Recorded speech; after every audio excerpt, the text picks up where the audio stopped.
Marcus was a quiet 10th grade student who felt invisible at school. Around him, other students seemed to shine. Some were athletes, some were popular, some wore the newest clothes, and some earned the highest grades.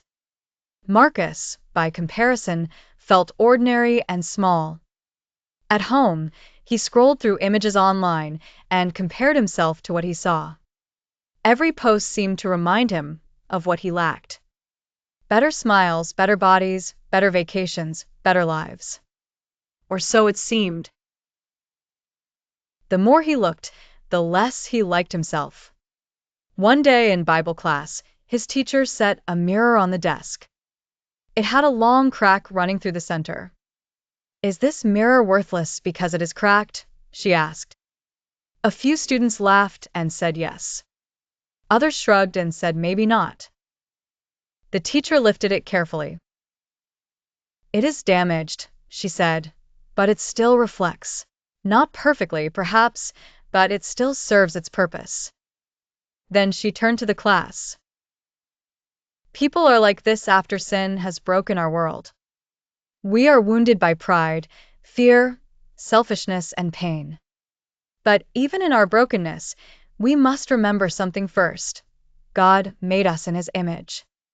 That is where human worth begins. Marcus looked at the cracked mirror. He listened as she continued, "Your value is not decided by followers, grades, money, popularity, sports, or appearance.